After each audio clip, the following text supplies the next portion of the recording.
Oke, deal nih, ternyata perusahaannya mengalokasikan sebanyak 1 M, misalnya 1 miliar. Maka UMAHA akan mendapatkan dana 1 M juga dari Kemdikbud. Kalau perusahaannya menggelontorkan 5 miliar, maka UMAHA juga akan mendapatkan 5 miliar juga dari Kemdikbud. Jadi seberapa cerdas perguruan tinggi menggait industri dan industri mau berkontribusi dalam pelaksanaan risetnya, maka sejumlah itu pula yang akan didapat. Apakah kontribusi perusahaan harus uang tunai semua? Tidak harus. Bisa berupa in kind ya. Misalnya alat-alat riset, laboratorium riset yang kalau dihitung itu bisa diuangkan. Apakah misalnya tenaganya segala macam itu bisa di in kind sehingga bisa cash atau bisa in kind yang merupakan kontribusi dari perusahaan. Itu yang tipe ketiga ya, dan sebentar lagi akan diluncurkan juga untuk periode 2022. Tipe riset keempat yang berkaitan dengan namanya competitive fund. Nah, competitive fund itu ini alatnya kampus Merdeka banget. Competitive fund itu jadi kita akan melombakan setiap perguruan tinggi untuk berkontribusi untuk mendapatkan dana riset sesuai dengan kebutuhan dan hasil verifikasi dari tim reviewer.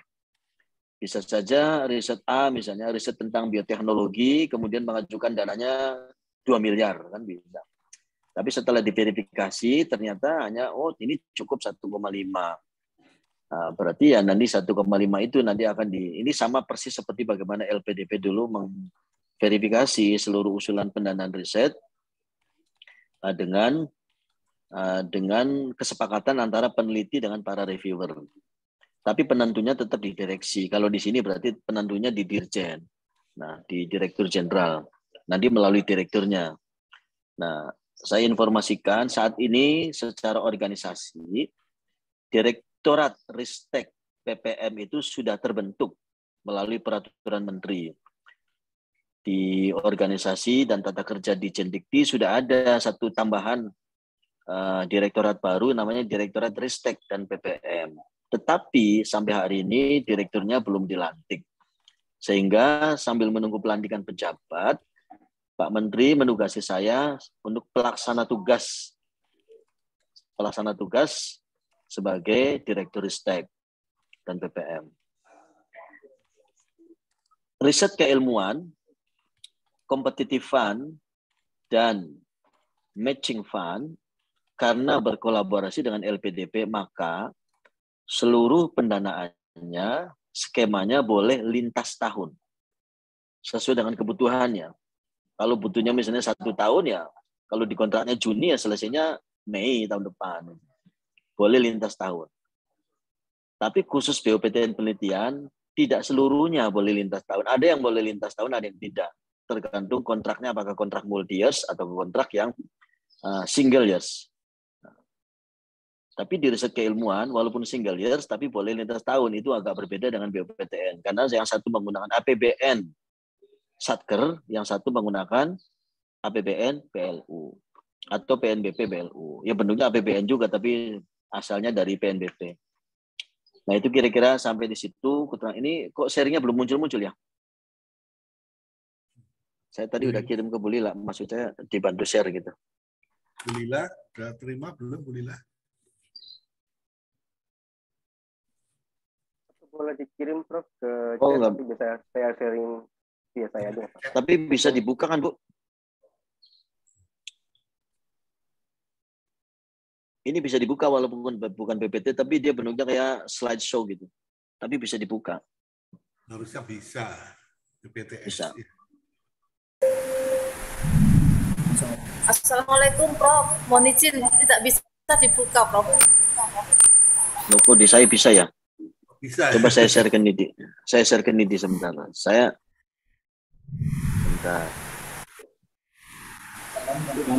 Izin. Kita pindahan ya, Mas. Ini udah pindah ya? Pindahan laporan ya?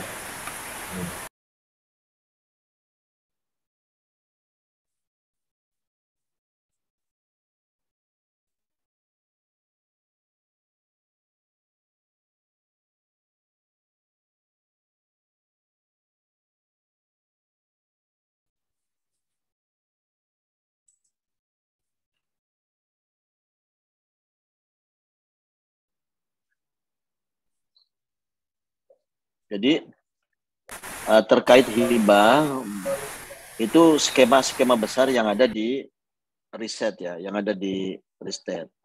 Kemudian apa yang baru dari BUPTN? Saya bicara BUPTN dulu deh.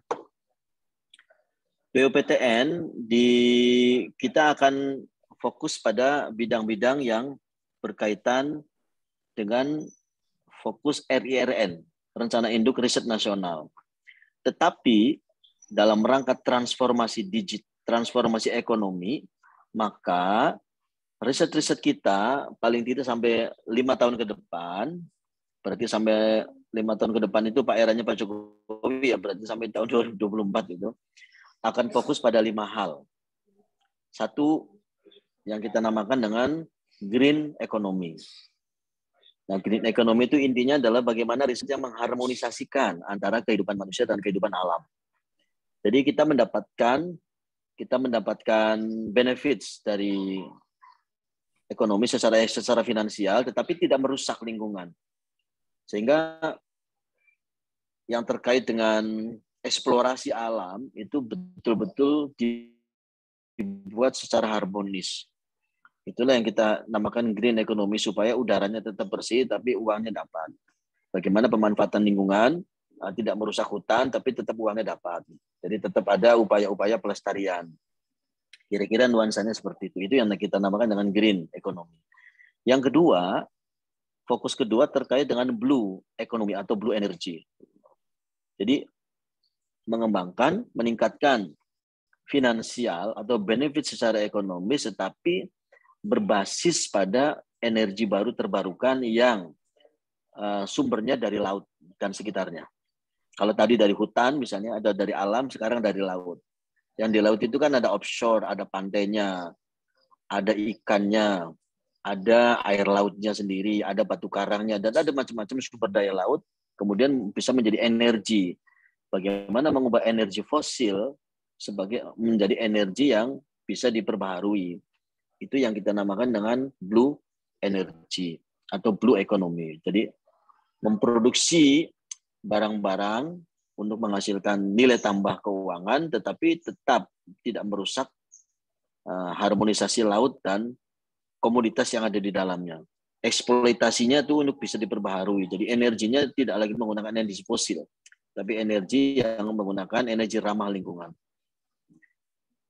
Poin ketiga, fokus ketiga terkait dengan ekonomi digital. Dengan ekonomi digital. Nah, kita tahu, nah ini bisa nih, oke. Ini sudah sampai mana ya nih? Mulai slide ini nih, mulai slide 9. Slide 9. Oke, tadi udah dijelaskan. Ya, ini aja dulu. Ya. Nah, ini tadi saya jelaskan kan, penelitian terapan, kalau penelitian dasar, harusnya penerapan dulu nih. Harusnya penelitian dasar dulu. 2021 ada 1.694 judul, penelitian terapan 664 judul, dan penelitian pengembangan terkait dengan sampai dengan 764 judul. Ini yang kemarin. Nah, saya teruskan dulu yang itu. Coba slide berikutnya, Didi. Slide berikutnya, Didi, slide setelah ini.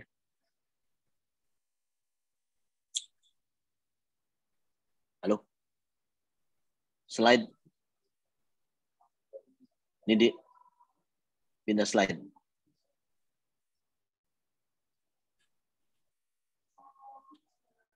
Nggak dengar ya?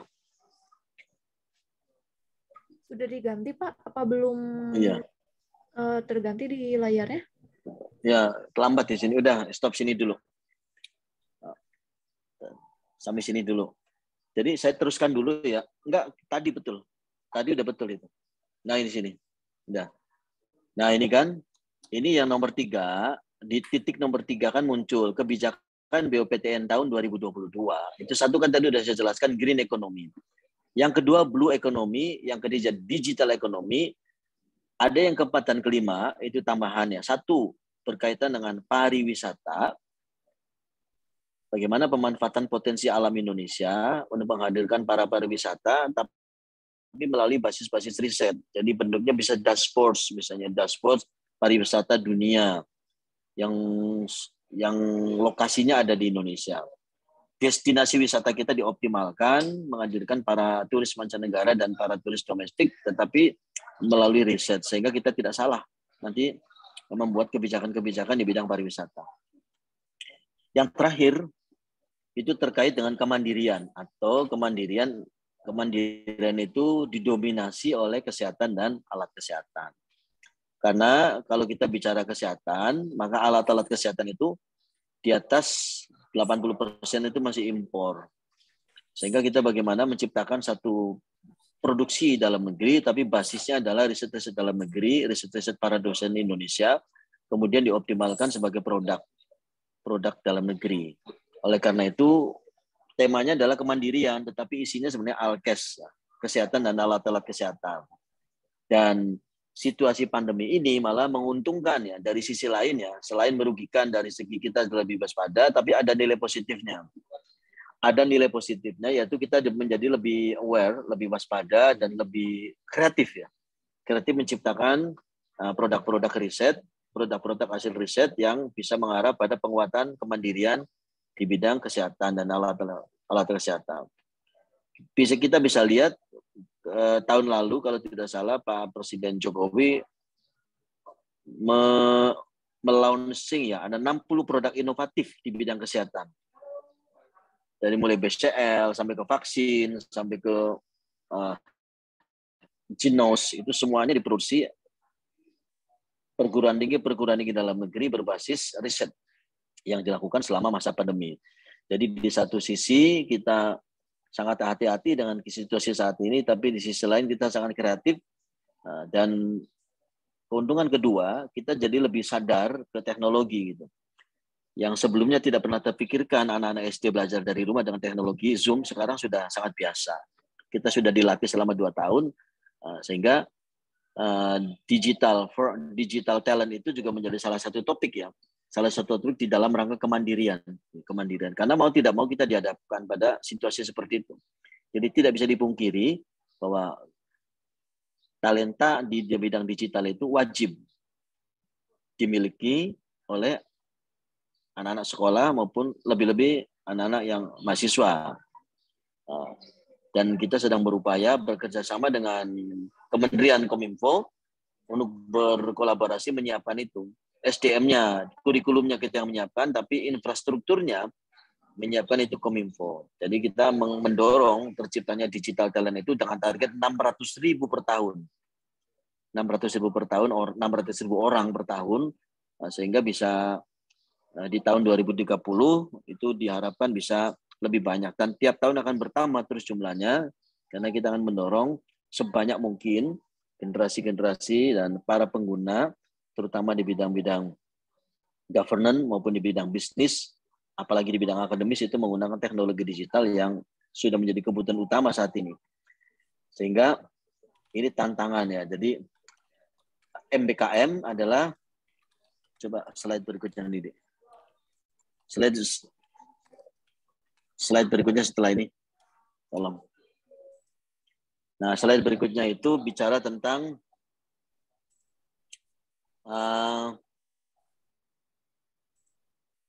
acuan dan skema penelitian edisi baru edisi 2022. Jadi kalau ada riset yang penelitian kompetitif, tadi saya katakan penelitian kompetitif fund, dan yang berkaitan dengan register perguruan tinggi. Kalau yang kompetitif secara nasional, yang RRN itu berarti nanti ada 4 ya. Ada penelitian dasar kompetitif nasional, penelitian terapan kompetitif nasional, penelitian pembinaan atau PDP dan PKPT, dan terakhir penelitian pasca sarjana, termasuk PTM, PDD, dan PMDSU. Sedangkan yang berbasis rencana perguruan tinggi, nanti ada 2 kategori desentralisasi yang penelitian dasar unggulan perguruan tinggi atau PDUPT, dan penelitian terapan unggulan perguruan tinggi PTU-PT. Ini belum ganti nih di slide-nya di sini. Jadi itu Bapak Ibu sekalian, kita akan mencoba dengan skema baru di 2022 supaya lebih fleksibel, dan kami sedang mendorong sebetulnya saat ini untuk riset-riset BOPTN penelitian seyogyanya sama dengan riset keilmuan dan riset matching fund dan competitive fund, yaitu apa? Lintas tahun. Kita sudah tidak boleh lagi ada riset tapi yang dikejar target administrasi gitu. Laporannya selesai secara administratif, tetapi hasilnya sebenarnya belum. Kenapa? Karena kita dibatasi dan dibelenggu oleh kewajiban administrasi. Padahal yang kita butuhkan kewajiban kualitas. Gitu. Kewajiban output berkualitas. Itu yang kita akan dorong supaya satu bisa multi years atau bisa lintas tahun walaupun single years tapi bisa lintas tahun. Yang kedua, bagaimana penggunaan dana penelitian itu lebih fleksibel. Seperti halnya dulu ketika riset-riset yang dibayar LPDP. Paling tidak lebih fleksibel itu bisa membeli alat gitu. Kan kebutuhan saat ini para periset itu perguruan tinggi rata-rata risetnya jalan, bahannya ada tapi alatnya nggak ada. Atau alatnya sudah tua gitu. Nah, sehingga kita terkendala di situ. Begitu risetnya selesai, tidak ada satupun investasi di bidang peralatan riset. Peralatan laboratorium hampir nggak ada, kecuali yang itu-itu aja gitu. Nah, ini satu trik ya. Satu trik, tolong nanti kalau kerjasama dengan perguruan tinggi, antara perguruan tinggi dan industri, tolong bicarakan itu. Nanti kalau pendanaannya dari matching fund, semua alat riset yang dibeli itu harus pindah ke perguruan tinggi, tidak boleh ke industri.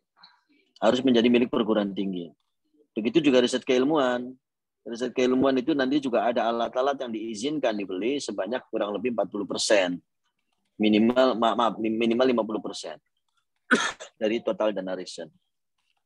Dan itu harus menjadi milik perguruan tinggi di akhir. Jadi hati-hati nanti kalau bikin perjanjian dengan tim perguruan tinggi, antar perguruan tinggi dan industri, termasuk juga bicarakan masalah royaltinya, termasuk bagaimana bicara tentang pasca after sales-nya, kalau itu berupa produk, sehingga bisa menguntungkan bagi perguruan tinggi tidak hanya pada saat riset, tetapi menguntungkan setelah riset terjadi. Dan itu yang diuntungkan adalah pasti orang-orang perguruan tinggi dan riset-riset berikutnya. Supaya kita bisa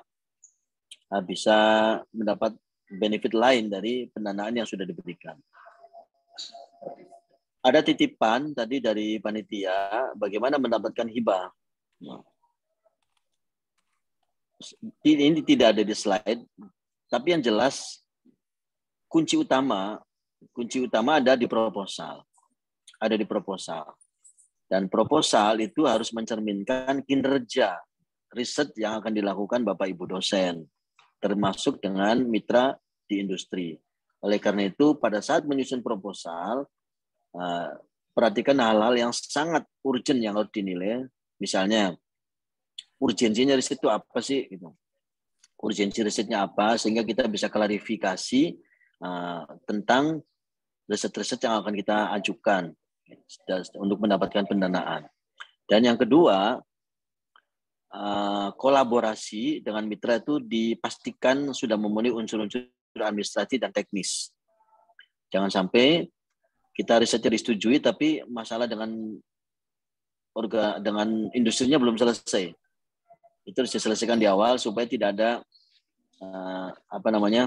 persengketaan nanti pada saat riset berjalan. Dan yang paling penting nomor 3, libatkan mahasiswa. Sekali lagi, libatkan mahasiswa. Karena mahasiswa itu sekarang ini amanat dari Merdeka Belajar Kampus Merdeka, khususnya di IKU nomor 4 dan 5, itu riset-riset dosen itu mewajibkan, walaupun di IKU-nya tidak wajib, tapi mewajibkan di riset-riset di skema risetnya untuk melibatkan mahasiswa. Kenapa? Karena pada dasarnya kita ingin mengenalkan mahasiswa itu ke dunia yang praktis. Jangan lagi mereka hanya bermain di kolam renang, sementara mereka akan diterjunkan di laut bebas. Jadi cara terbaik adalah mendekatkan mereka ke pinggiran laut. Dia merasakan bagaimana aslinya air laut. Dia merasakan bagaimana terjalnya batu karang. Dia bisa merasakan bagaimana birunya laut. Dia bisa menikmati ombaknya segede apa, sebesar apa, dan hantaman-hantaman pasir dan ombak. Dengan demikian dia sudah tangguh dari mulai kuliah. Gitu. Jadi tolong libatkan mahasiswa.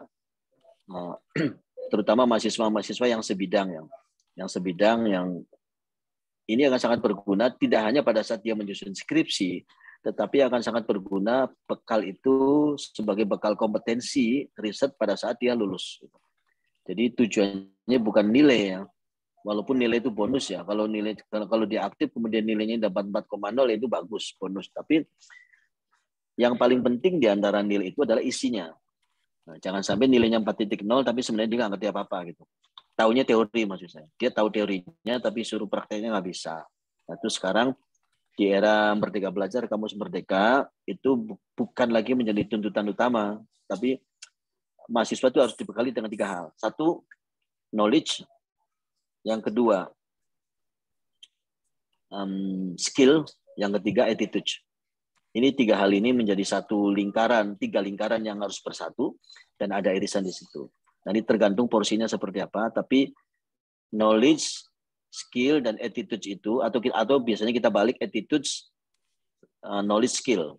Attitude dulu, sehingga kita mendorong para lulusan perguruan tinggi, khususnya kalau dalam konteks ini, untuk bisa membekali dirinya untuk mengambil prodi atau talenta lain sesuai dengan passion.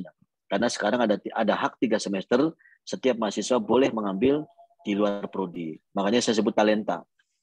Tidak hanya prodi yang selama ini ditekuni. Mungkin 5 semester dia tekun di prodi A, tapi 3 semester berikutnya mengambil di talenta B. Itu diizinkan, dan 2 semester diantaranya itu talentanya boleh diambil di luar kampus. Apakah dalam bentuk magang, dalam bentuk wirausaha, dalam bentuk penelitian, maupun dalam bentuk proyek kemanusiaan. Sehingga dia punya bekal, attitude yang baik, dan membekali dirinya untuk lebih percaya diri untuk menata lautan yang saya ibaratkan dari lautan kehidupan yang akan diterjunkan setelah dia lulus. Bapak dan Ibu yang saya hormati, mungkin sampai di sini dulu. Saya ingin membuka kalau ada diskusi atau masukan terhadap materi-materi yang saya tayangkan. Nah, karena tadi menurut info panitia waktunya sampai jam 12.30 ya. Silakan. Saya kembalikan ke moderator.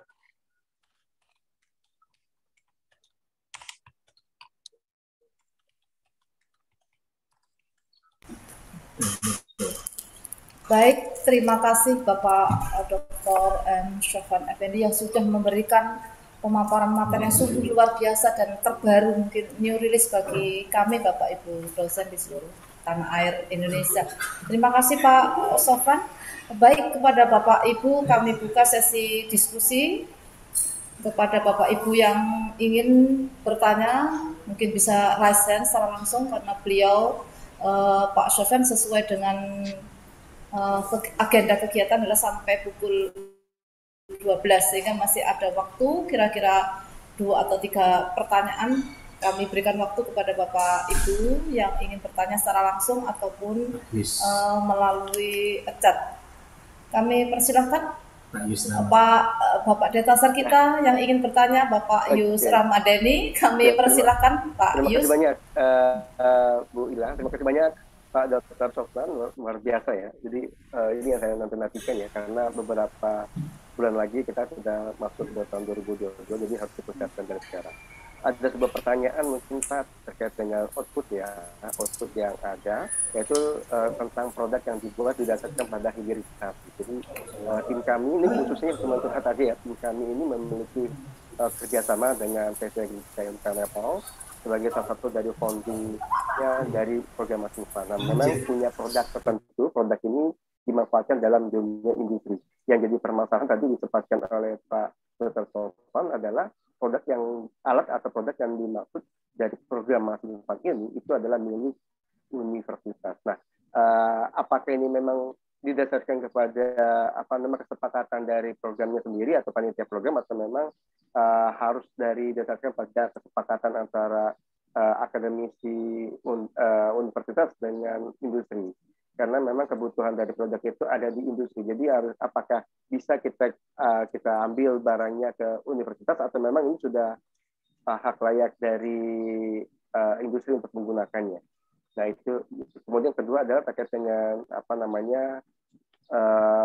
hak paten dan copyright-nya untuk produk ini. Apakah ini dikembalikan lagi ke akademisi atau universitas, atau memang sebagai kesepakatan ada dua instansi yang berperan kepada klaim dari produk tersebut. Terima kasih banyak Pak Dr. Sofwan. Oke. Lanjut yang pertanyaan kedua dulu ya. Oke. Baik, kami persilahkan yang sudah raise hand, terlihat Bapak Ketua DPD ADRI Jawa Timur, juga Rektor Narotama Surabaya, Bapak Iwan Sri Wibowo. Kami persilahkan Bapak Dr. Iwan Sri Wibowo.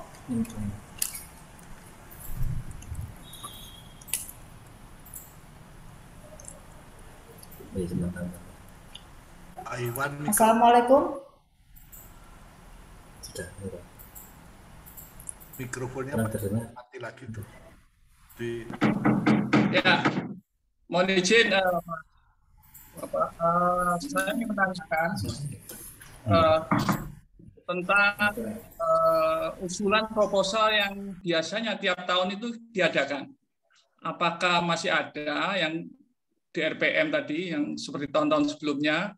Karena seperti kita ketahui, laporan kegiatan penelitian maupun pengabdian tahun ini kan baru tanggal kemarin 25 November disampaikan. Apakah masih memungkinkan ada usulan proposal baru di tahun ini, apa dibuka tahun depan? Kemudian sama yang disampaikan Pak Yus tadi, selama ini kita kalau membeli alat kan belum diizinkan atau tidak diizinkan, lebih ke ranah sewa. Nah, padahal kenyataannya kalau kita mau jujur ya, sebenarnya yang disewa itu kan kadang ya alat-alatnya dia sendiri kan gitu ya. Nah, kalau memang diizinkan, kira-kira seperti apa alatnya itu? Apakah alat dasar, basic, atau alat uji yang lainnya? Saya rasa itu aja yang bisa saya tanyakan. Terima kasih sebelumnya.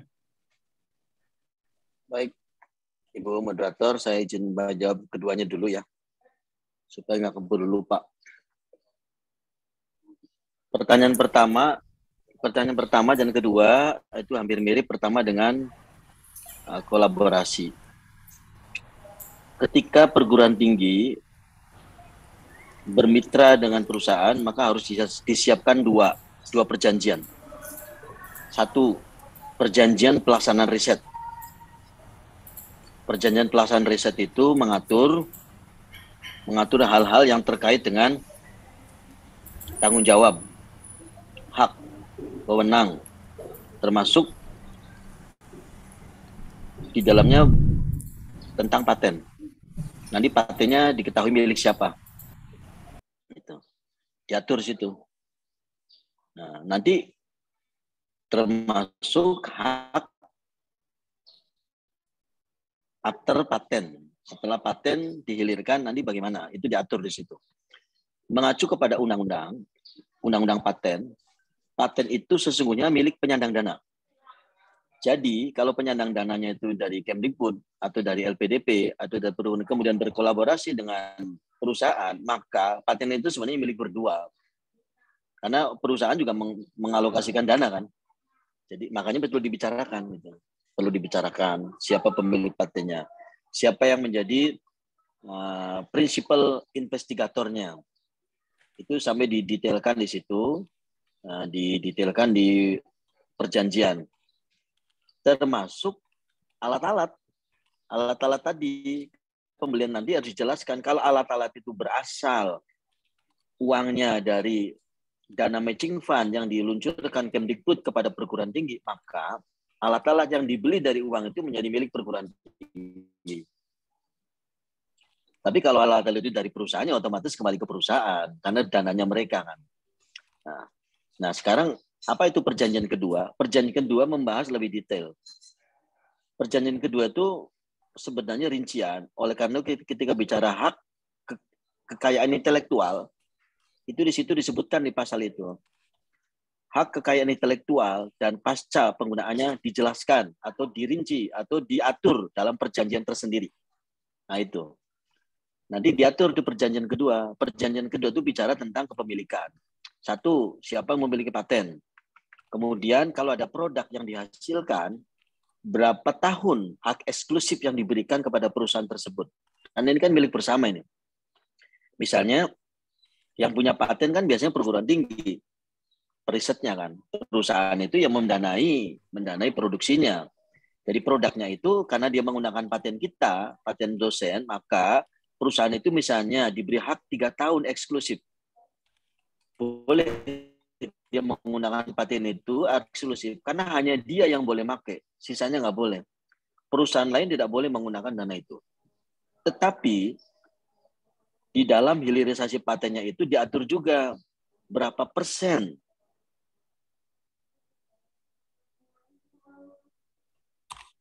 produksinya dijual. Ya, saya contohkan tadi ke Capango misalnya kan. Ke Capango ketika ada paten baru, kemudian kita ukur 3 tahun itu omsetnya meningkat apa enggak?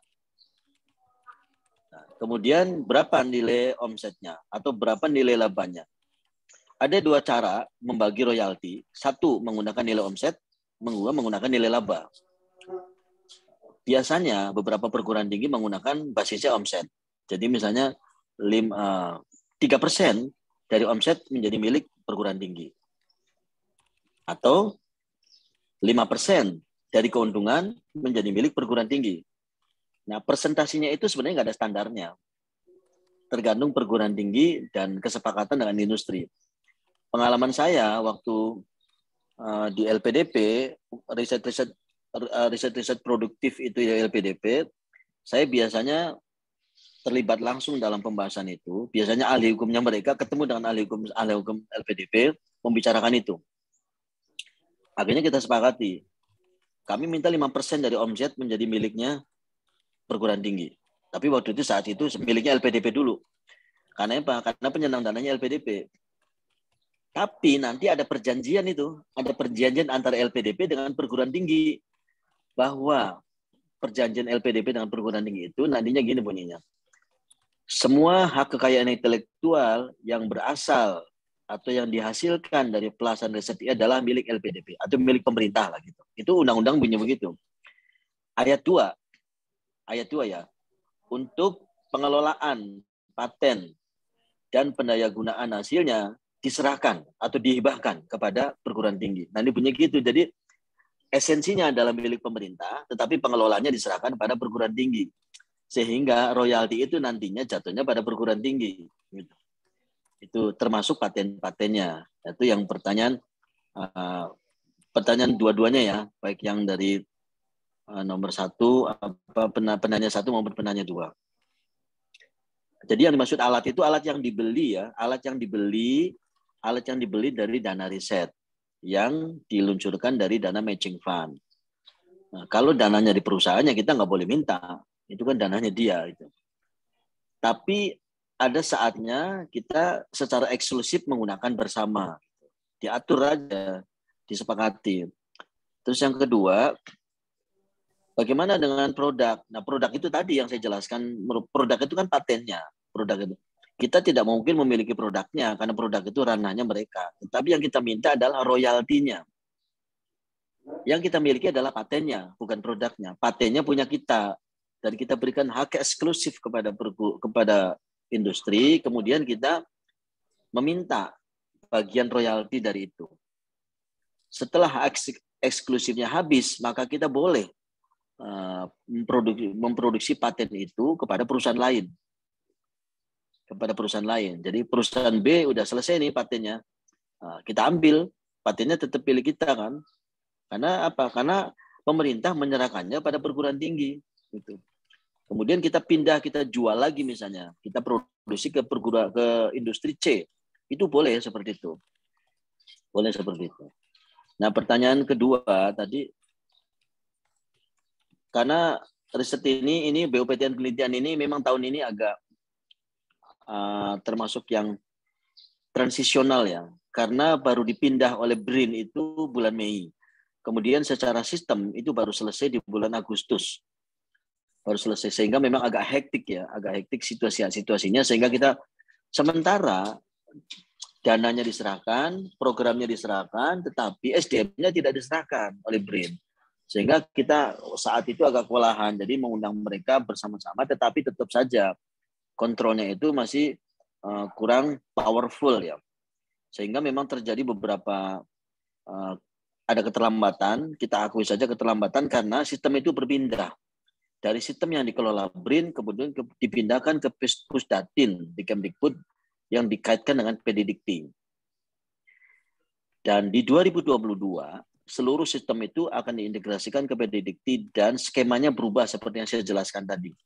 Ada 3 skema, riset dasar, riset terapan, riset pengembangan. Oleh karena itu, untuk launching 2022 itu akan dilakukan segera, insya Allah di mungkin awal-awal Desember ya. Awal-awal Desember baru ini, sehingga inviting-nya memang agak terlambat. Harusnya bulan Agustus sudah invite, sudah call proposal, sehingga di Januari mereka sudah riset. Tetapi ini agak dikebut, mungkin Desember baru launching, kemudian proposal mungkin paling telat ya akhir Januari mungkin ditutup, sehingga risetnya mulai bulan Februari. Beberapa riset kita dorong ke arah monotahun tapi lintas tahun. Tapi ada beberapa riset juga yang tidak bisa karena masih terikat pada siklus akuntansi keuangan negara yang belum memungkinkan untuk dilakukan riset lintas tahun. Jadi itu Pak penjelasannya Pak, kenapa sampai hari ini belum di launching. Kemarin sebenarnya secara pedoman itu sudah selesai.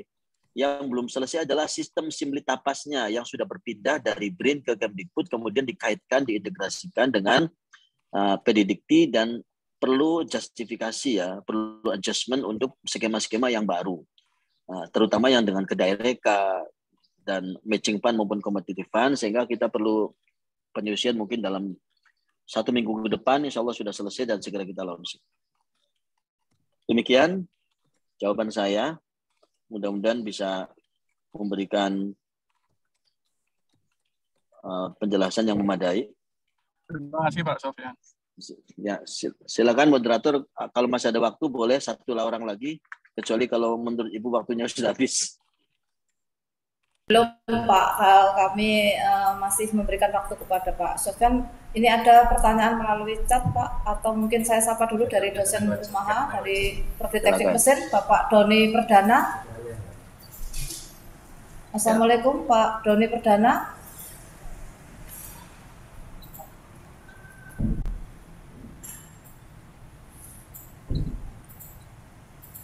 Atau saya bacakan saja Pak, ini ada di... Dibacakan aja Bu. Iya, baik.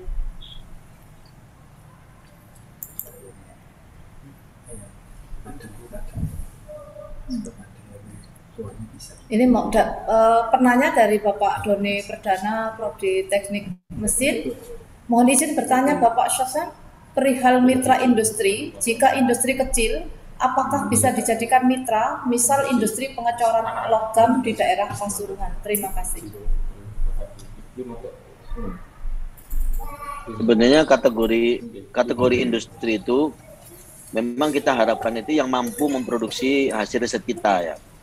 Jadi bukan mitra industri yang malah merepotkan kita gitu. Jadi kan namanya juga riset hilir ya. Tapi kalau untuk riset-riset keilmuan, jadi intinya gini, kita kan riset kita tuh selesai pada konsep atau minimal uji coba skala lab. Yang kita butuhkan adalah skala lab itu di upskill gitu, menjadi skala industri. Jadi kategori industri itu sebenarnya industri nasional atau industri daerah yang mampu menghilirkan hasil riset kita. Nah, seberapa besar keuntungan yang Bapak Ibu peroleh apabila berkolaborasi dengan industri-industri yang menurut Bapak Ibu tidak layak, kan nanti nggak ada hasilnya. Karena setiap industri itu diwajibkan nanti berkontribusi secara finansial. Jadi jangan sampai kita bermitra industri dengan harapan produk paten kita dihilirkan menjadi produk, malah jadi tidak tercapai maksudnya gitu. Jadi yang kami dorong sebetulnya industri-industri yang sebenarnya tidak ada batasan, industri menengah, industri kecil, sepanjang dia mampu melakukan hilirisasi produk dari hasil riset yang kita ajukan gitu.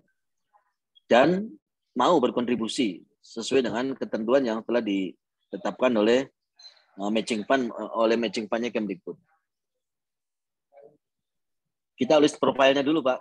Saya kalau dengan data seperti tadi belum bisa, kan kita lihat nanti dia tuh punya sehat nggak organisasinya selama ini. Biasanya kalau kami mengecek mitra industri itu kami cek dulu, coba laporan keuangannya 3 tahun terakhir seperti apa.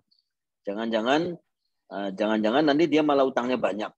Kemudian dia tidak produktif apapun gitu. Sehingga dengan adanya riset ini dia bukannya memberikan kontribusi pendanaan, malah memanfaatkan dana dari kita, atau kalaupun dananya mereka sharing, tapi mereka tidak mencapai tujuan untuk produksi dalam skala yang lebih luas ya, artinya di luar dari laboratorium skill gitu. Jadi kalau dosennya sudah selesai di laboratorium kan harus dimasifkan, itu harus diproduksi massal gitu. Walaupun punya kata-kata massal itu tertentu ya, bisa juga massal mungkin dari 10 kemudian dilibatkan menjadi 500 misalnya. Gitu.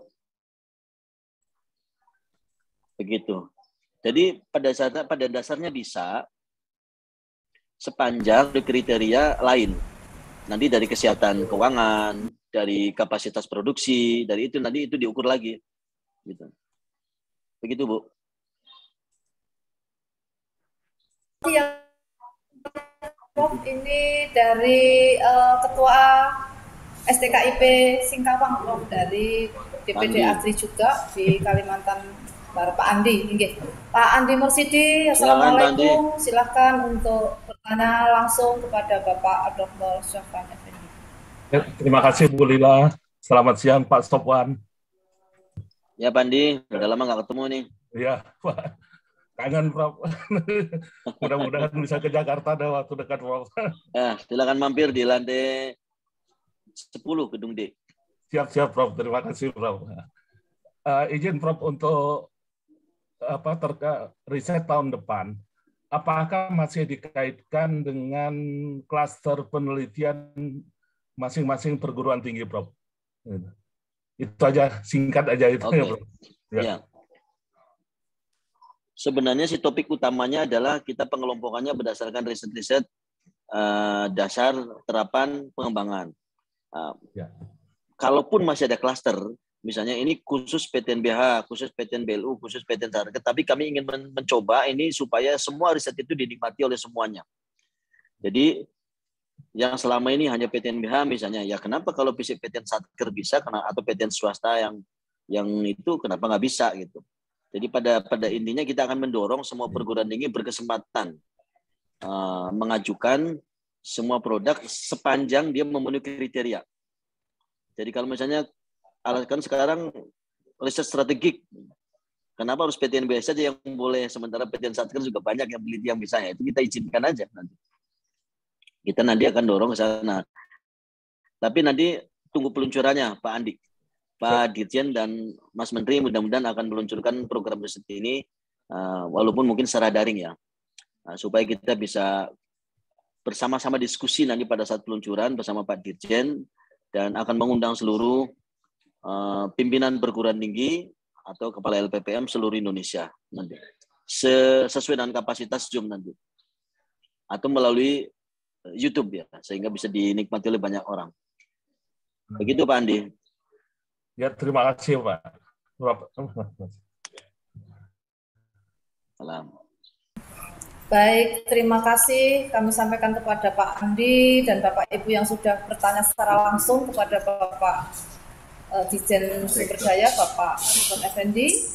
Mungkin masih ada satu lagi, Pak Syafwan, izinkan Bapak Rektor kami, Bapak Ketum Agri untuk bertanya secara langsung. Assalamualaikum ya. Pak Rektor.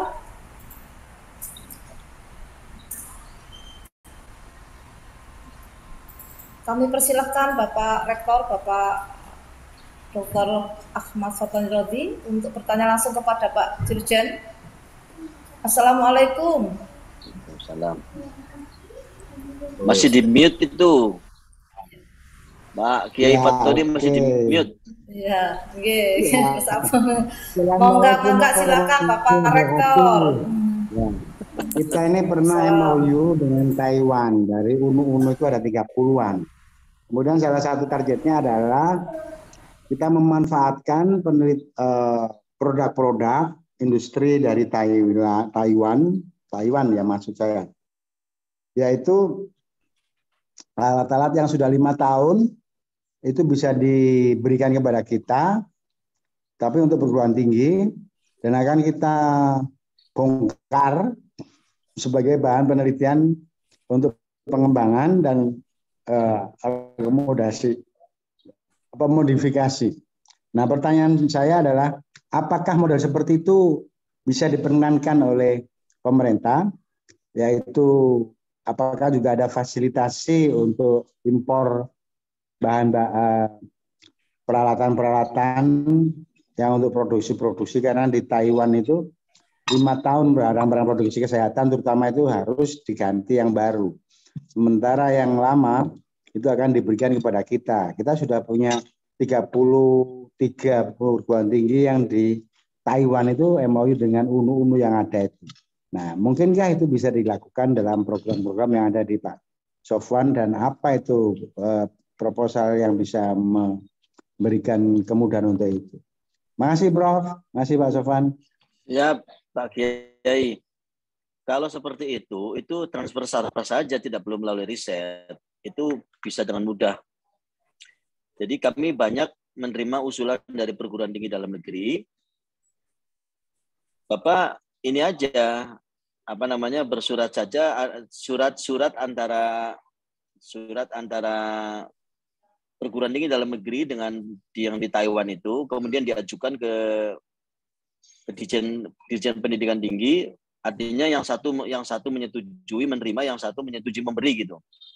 Dari Taiwannya sudah jelaskan akan memberi alat-alat itu dalam bentuk hibah. Dijelaskan itu alat-alat riset, jumlahnya apa, spesifikasinya apa, terus sampai detail itu sebagai lampiran. Nah, kemudian Dirjen Dikti berdasarkan surat dari perguruan tinggi dalam negeri itu akan bersurat kepada Bea Cukai supaya dibebaskan dari pajak. Supaya bahwa itu, karena itu alat-alat riset dan itu barang yang sudah digunakan, sehingga nanti tidak ada pajak yang akan dikenakan, tidak ada cukai yang akan dikenakan. Dan selanjutnya ya nanti ada persetujuan dari Dirjen Bea Cukai, dari Direktorat Cukai. Kemudian dengan surat dari Direktorat Cukai itulah perguruan tinggi dalam negeri mengurus impor. Tinggal dikirim aja. Jadi nanti dikirim, kemudian setelah dicek, dilengkapi dengan dokumen-dokumen teknis itu, nanti akan lolos dan bisa diterima langsung. Jadi kalau itu bukan konteks riset ya, tapi hibah alat-alat riset itu kategorinya sarpras bagi perguruan tinggi dalam negeri. Jadi sangat simpel, sangat tinggal bersurat saja ke Dirjen Dikti, dilampiri. Jadi perguruan tinggi ini siapa nih yang mau diberi? Kalau 5 perguruan tinggi ya 5 mengajukan, kemudian surat hibahnya mana dari Taiwannya dilampirkan. Nanti akan dibuatkan surat ke Bea Cukai oleh Dirjen Dikti. Selanjutnya tinggal masalah teknis nanti diurus. Gampang kalau itu Pak Petani. Ya Bu, monggo. Terima kasih Pak Sofwan atas pencerahannya, dan mudah-mudahan selalu diberikan jalan terang kemudahan untuk kita semua, Pak Sofwan. Terima kasih atas kehadiran di ruang Zoom ini yang sudah memberikan materi, sudah memberikan pencerahan, selalu menginspirasi buat dosen-dosen di seluruh tanah air. Terima kasih atas kehadirannya, dan mudah-mudahan kita bisa bersua kembali, bertemu kembali mungkin offline di lain kesempatan. Terima kasih sekali lagi atas waktunya Bapak. Sami-sami. Salam sehat untuk Bapak dan keluarga di rumah masing-masing. Assalamualaikum warahmatullahi wabarakatuh. Waalaikumsalam warahmatullahi wabarakatuh. Mohon pamit Bapak Ibu. Terima kasih Bapak. Kepada seluruh hadirin yang masih setia bersama acara webinar tips dan triks perolehan hibah dan penutupan desa terik, marilah bersama-sama kita melanjutkan sesi berikutnya, yaitu evaluasi, saran, dan masukan dari Bapak Datasar kita, yaitu Bapak Yus Ramadhani PhD dan Bapak Dr. Abimanyu Dipo Nusantara. kami persilahkan kepada Bapak Yus Ramadhani terlebih dahulu untuk menyampaikan materi ataupun menyampaikan evaluasi, saran ataupun masukan kepada Umaha selaku penerima hibah data sharing 2021, dan mungkin juga akan memberikan tips dan trik kepada para universitas yang nantinya akan mengajukan di tahun 2022 tahun berikutnya. Kami persilahkan Pak Yus Ramadhani. Pak senior dulu, Pak Abimanyu dulu. Bu, karena lebih senior ya. Enggak duluan, Pak Yus aja. Enggak apa-apa. Dulu, Pak. Enggak. Oke. Mohon maaf Pak Dr. Abimanyu, ya tolong mohon nanti diperbaiki ya terkait dengan evaluasi. Jadi saya coba buka ya.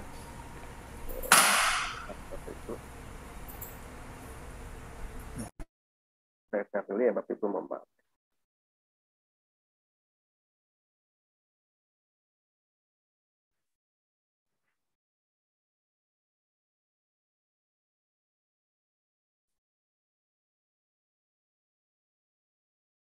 Oke. Assalamualaikum warahmatullahi wabarakatuh. Alhamdulillah.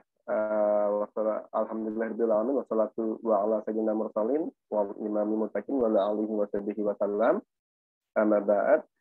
Terima kasih banyak. Sebelumnya saya ingin ucapkan kepada Pak Rektor ya yang sudah memberikan kesempatan bagi saya dan juga Pak Dr. Abimanyu untuk sharing ya dalam kegiatan data sharing ini luar biasa. Jadi seperti yang saya sampaikan dahulu, kayaknya untuk dosen-dosen yang ada di Umaha ini harus satu generat ya atau satu gigi dengan Pak Rektor ya, dalam arti ini ide-ide presnya itu seringkali langsung on the spot, jadi memang Bapak Ibu harus bisa menangkapnya ide dari Pak Rektor, luar biasa Pak Rektor. Kemudian Pak Khairul Ibad ya selaku LPPM yang sudah membantu secara teknis ya dalam kegiatan data sharing ini. Kemudian Bu Ila yang hampir setiap hari kita ketemunya Bu Ila ya, sampai ada rasa kangen, biasanya ada tampilan Bu Ila dan kawan-kawan semuanya, dan juga Bapak Ibu dosen Umaha yang sudah bersedia menjadi peserta yang konsisten ya selama lebih dari 25 hari kita bersama.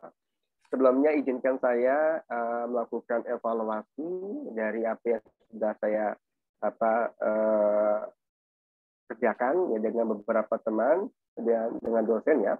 Ada beberapa hal yang ingin saya sampaikan. Pertama adalah terkait dengan output ya yang ada di pengabdian masyarakat. Ya ini sudah saya kirimkan dan luar biasa ya outputnya. Bapak Ibu apakah sudah terlihat belum ya share saya di sini? Sudah Pak, sudah ya, oke. Kalau kita melihat ya, di sini ada di laporan kami memang ada berbagai ini laporan dari kegiatan ya, ada logbook, ada laporan bulanan dan juga ada laporan kegiatan, laporan program. Tapi saya ingin coba yang pertama kali adalah laporan luaran terlebih dahulu ya supaya mengevaluasinya lebih mudah. Kalau misalkan kita lihat ya dari hasil evaluasi ternyata memang luar biasa ya Umaha ya.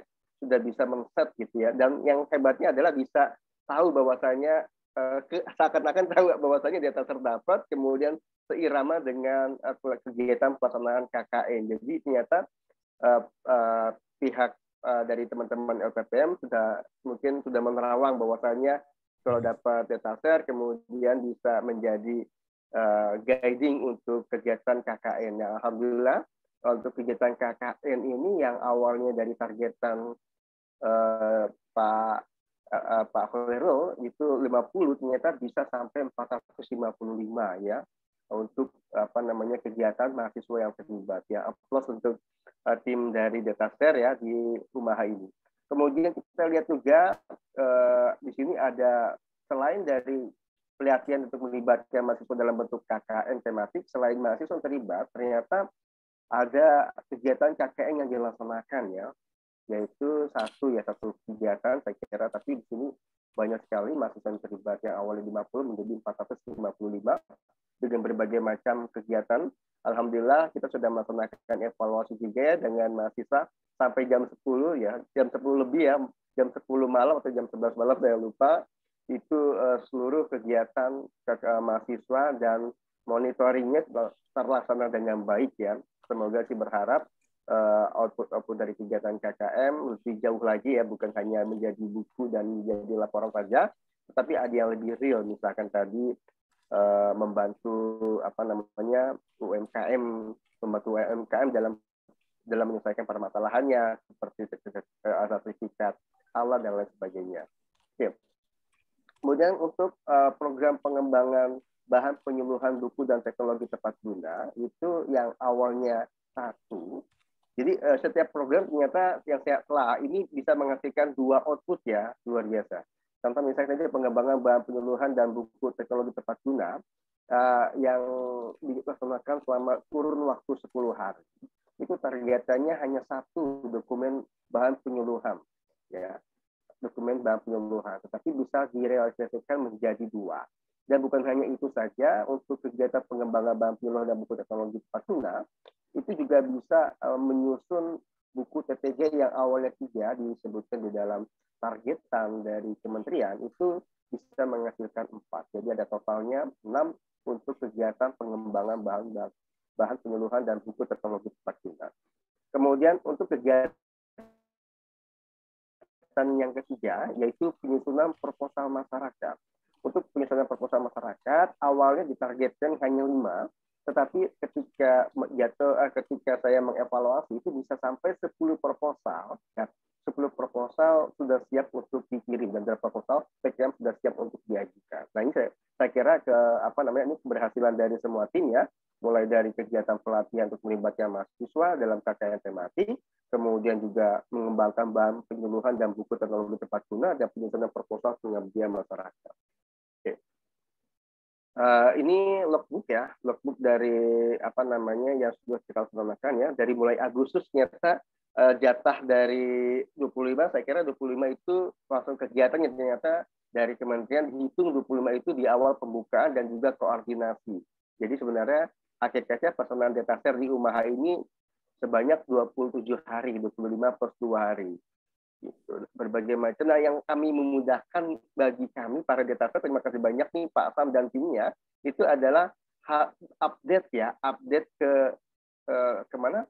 Update ke YouTube ya. Dalam hal ini menjadi menjadi output yang bagus ya, karena dari kementerian kemarin dari PDP itu mensyaratkan ternyata harus 2 jam ya, minimal 2 jam, dan alhamdulillah ketika dimasukkan ke dalam YouTube ternyata memang bisa dikonfirmasi bahwasanya baik kami, baik saya dan pun Pak Dr. Abimanyu sudah terkonfirm untuk setiap pelaksanaan kegiatan itu 2 jam. Alhamdulillah kalau kami tidak ada masalah terkait dengan evaluasi dari LPDP dan kementerian. Nah ini kegiatannya mulai dari Agustus, September, Oktober, sampai terakhir kali itu di kegiatannya di bulan Oktober tanggal 21 ya. Saya kira berbagai macam kegiatan sudah dilaksanakan dengan baik, kemudian juga logbook sudah saya jelaskan dalam di dalam situs kompetensi sumber daya Kemendikbud. Nah, untuk apa lagi saya bisa?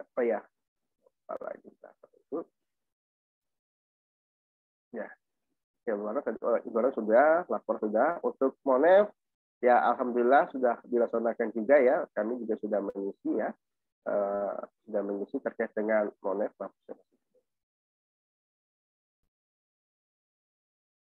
Oke.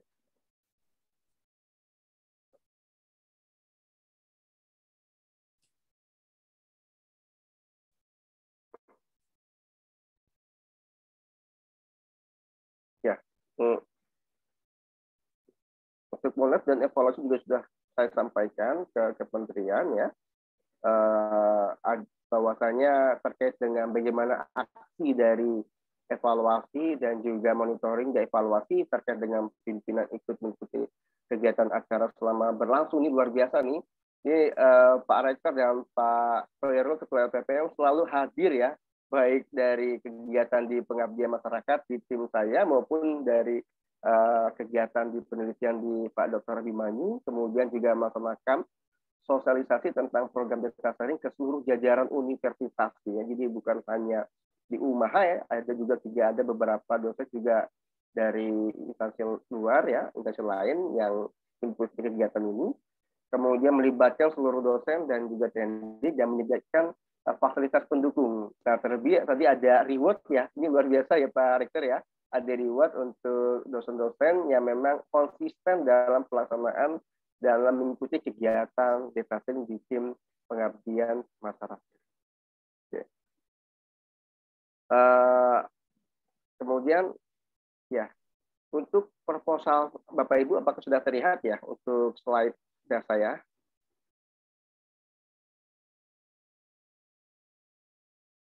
Bapak Ibu, mohon maaf, perlu konfirmasi apakah sudah terlihat? Ya. Ini masih tampilan untuk monitoring dan evaluasi. Oh, monitoring. Oke. Oke, saya stop dulu, saya ganti lagi. Ya.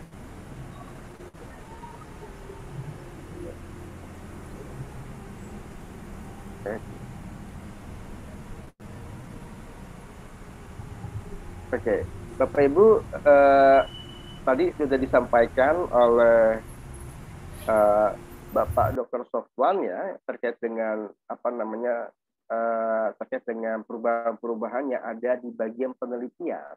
Nah, ini saya dapatkan dari hasil sosialisasi dari Profesor Wisnu Nurcahyo ya sebagai reviewer nasional pengabdian kepada masyarakat. Mungkin ada beberapa tambahan. Jadi saya nggak memberikan detail dari pengabdian masyarakat ya, karena dari sudah kita lakukan ya selama 25 hari, saya kira untuk materi-materinya saya kira sudah sama saja, tetapi memang perlu ada perubahan-perubahan yang bisa kita telaah ya di bagian kegiatan masyarakat.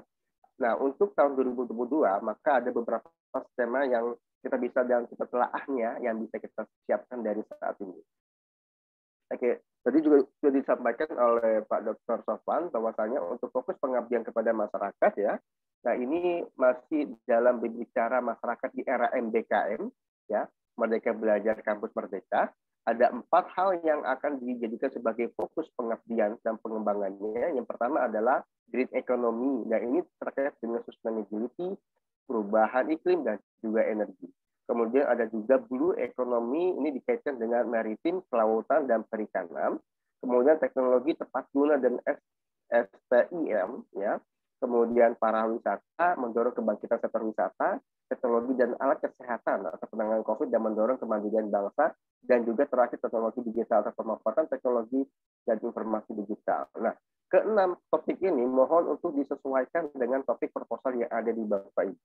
Beberapa yang sudah saya telah itu bisa masuk ke teknologi tepat guna dan juga teknologi digital ya, karena hanya menggunakan marketing digital itu saya kira sudah masuk ke dalam STEAM ini, ke fokus pengabdian saya kira sudah tinggal running saja dan bisa disakit dengan segera. Oke. Kemudian ini skema hibah pengabdian kepada masyarakat ya untuk edisi revisi ya. Jadi program kemitraan PKM masih tetap 1 tahun ya, itu 50 juta besarannya. Kemudian juga untuk PKMS ya, ini untuk pemula. Nah, kelas terpetting kurang memuaskan, itu 25 juta, kemudian KKM PPM sebesar 50 juta, dan PPIM, penerapan efek kepada masyarakat, ini keterangannya penugasan dari Karistek, Dikti-Ristek. Oke. Nah, sebenarnya kalau kita lihat di skema hibah pengabdian kepada masyarakat, maka akan ada 3 topik besar, yaitu pertama skema masyarakat, yang kedua skema kewilayahan, yang ketiga adalah skema kewirausahaan. Nah, saya menyarankan memang karena mungkin kaitannya dengan KKN yang berbasis kewirausahaan di marketing digital kebanyakan ya dari teman-teman mahasiswa dan dosen di topiknya, itu bisa masuk juga ke dalam skema kewirausahaan, baik itu program pengembangan kewirausahaan atau PPK maupun PPUD ya atau PPUPIK. Saya kira ini menjadi kekuatan baru ya, karena sudah punya mitra, kemudian sudah punya UMKM, sudah punya perangkat pre-elementary study-nya ke UMKM. Saya kira ini akan lebih mudah untuk masuk ke dalam kewirausahaan. Walaupun beberapa proposal bisa juga masuk ke kemitraan ya, maupun ke KKN PPM. Atau mungkin PPIM juga ada ya penerapan IPTEK ya, seperti yang dilakukan oleh Bu Ratna ya kemarin ya, saya evaluasi Pak. Oke, ini skema kemitraan pada masyarakat lebih detailnya ya untuk monotahun. Mitranya kelompok masyarakat umum, masyarakat ekonomi, dan masyarakat mengarah ekonomi produktif. Mitra ini sebenarnya sama dengan tahun sebelumnya sudah saya sampaikan ya. Ada 3 mitra yang bisa kita masukkan sebagai mitra untuk di pengabdian masyarakat. Sama saja saya kira ini. Ini kriterianya, IPTEK-nya dihasilkan dari hasil penelitian tim, monotahun, kemudian direkognisi menjadi bagian MBKM, kemudian 2 bidang masalah yang ditangani oleh mitra, mendukung 8 indikator kinerja utama di universitas. Dan luarannya masih sama seperti yang lain ya. Ada peningkatan level keperdayaan, artikel ilmiah, gitu kan, kemudian media massa, video kegiatan. Nah, pengusulnya ini mulai dari klaster unggul, sangat memuaskan dan juga memuaskan. Nah, kemudian berikutnya ini PKMS, tapi memang yang tahun kemarin memang nggak dibuka ya yang hanya dibuka PKM saja ya, pengabdian kepada masyarakat saja. Untuk yang lainnya belum dibuka. KKN juga nggak dibuka untuk tahun kemarin. Semoga tahun depan sudah bisa dibuka keseluruhan ya, sehingga lebih banyak kan untuk Bapak Ibu masuk tersubmit ke proposal tersebut. Nah, untuk PKMS ya dalam fase kurang memuaskan. Skemanya kriterianya juga hampir sama, tapi di sini memang ada anggaran diinvestasikan kepada mitra minimal 40% dari total anggaran yang diajukan. Ini mungkin tolong nanti Bapak Ibu dibaca lagi kriteria dan juga panduannya, sehingga akan lebih mudah untuk memahami dari arah skema yang Bapak Ibu lakukan. Kemudian juga termasuk luarannya apa saja. Kalau untuk PKMS ini kurang memuaskan ya. Saya mungkin walau Mahama nggak bisa masuk ke PKMS ya, karena sudah level lebih bagus lagi. Kemudian kompetitif nasional itu adalah KKN PPM dengan pendanaan itu sekitar 50 juta. Dalam hal ini yang berbeda adalah harus melibatkan mahasiswa ya minimal 20 orang dengan dihitung jam kerja efektif mahasiswa. Jadi nanti Bapak Ibu di proposal harus disematkan atau dijelaskan jam kerja efektif pada mahasiswa. Jadi minimal 140 jam JKEM. Kemudian untuk sisanya sama. Kemudian pengusul maksimum 200 km ya jarak dari kampus.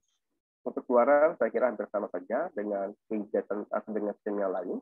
Kemudian ada penugasan Dikti-Ristek ya, PPIM dan lain sebagainya ya. Untuk PPM program penerapan, nah ini mungkin beberapa mau nembak ke sini ya, mungkin Pak Khul juga ya, program penerapan Ristek kepada masyarakat. Ya. Jadi memberikan dukungan dan penguatan kepada masyarakat. Untuk kriterianya silakan nanti menunjuk dan memberikan penugasan kepada perguruan tinggi sebagai pelaksana dengan mempertimbangkan kompetensi. Nah ini mungkin sama seperti kalau di penelitian ada namanya WCR ya, World Class Research ya, itu memang ditunjuk ya oleh kementerian sebenarnya. Jadi siapa tahu nanti dari UMAHA ditunjuk langsung dari kementerian untuk membuat proposal PPIM. Oke, luarannya berbeda ya. Dari Provinsi Seminar Nasional, kemudian juga media cetak dan sebagainya. Oke. Nah, ini skema. Nah, ini yang skema tadi ada 3 skema. Skema masyarakat, pengabdian masyarakat, kemudian skema kewilayahan. Kalau kewilayahan ada yang namanya PPDM ya. PPDM itu adalah program pengembangan desa mitra. Nah, ini lumayan besar ya, 150 juta ya, plus minus PT 10 juta per tahun. Nah, ini juga mungkin perlu dipertimbangkan juga untuk UMAHA. Jika memang ada dosen yang mengusulkan ini, maka harus ada dana pendamping dari PT, itu minimal 10 juta per tahun. Jangka waktunya adalah 3 tahun. Nah, ini multi tahun Bapak Ibu. Jadi kenapa disarankan oleh saya multi tahun? Supaya Bapak Ibu setiap tahun nggak buat proposal. Gitu. Jadi kalau multi tahun itu akan lebih mudah Bapak Ibu untuk menjalankan output-nya. Gitu. Kemudian untuk kriteria sama saja ya, hampir sama dengan sebelumnya. Tapi di sini melibatkan 2 kelompok masyarakat desa per mitra. bermitra dengan satu desa merupakan desa binaan dan kelompok masyarakat pada desa mitra ini hampir sama dengan tahun sebelumnya. Kemudian PPMUPT, ya, pemberdayaan masyarakat unggulan perguruan tinggi, di sini 150 juta, multi tahun 3 tahun. Kemudian yang perlu harus ada di sini adalah merupakan program multi tahun dengan lama kegiatan 3 tahun dan memiliki mitra hampir sama dengan sebelumnya. Kemudian untuk luar juga sama ya. Ini pemotongnya unggul, sangat memuaskan dan memuaskan. Ya, ini kalau ini datanya dari PKW, ini program kemitraan wilayah itu melibatkan CSR dari industri, Pemda ya, atau dalam hal ini harus ada kontribusi antara Pemda atau mungkin industri. Jadi sudah sama seperti tahun kemarin sudah dijelaskan dalam kegiatan proposal kita, PPK juga termasuk ya pengembangan wilayah. Ya, untuk skema kewirausahaan, ini pengembangan kewirausahaan 3 tahun, multi tahun nih, bagus untuk bisa dimasukkan sebagai bagian dari proposal pengabdian masyarakat. Di sini berbeda dengan yang tadi adalah ada dana pendamping 20 juta ya per tahun dengan ijazahnya 150 juta per tahun. Kemudian ini harus hati-hati ya, ada sistem tenan ya untuk program PKMK dan lain sebagainya ya. Kemudian juga tolong dibaca lagi guidance-nya atau panduannya. Kemudian PPUD ya, perencanaan produk unggulan daerah juga hampir sama dengan sebelumnya. Ya. PPUPK ya 30 juta per tahun dengan 200 juta ya. Saya kira perbedaannya memang terkait dengan dana pendamping ya, baik dari kalau pengembangan kewilayahan harus ada dana pendamping dari universitas maupun dari CSR industri atau mungkin dari Pemda. Oke. Mungkin itu yang bisa saya sampaikan untuk trik-triknya. Saya kira sudah dijelaskan selama 25 hari ya Bapak Ibu ya. Dan nanti Bapak Ibu silakan bisa mengunjungi ya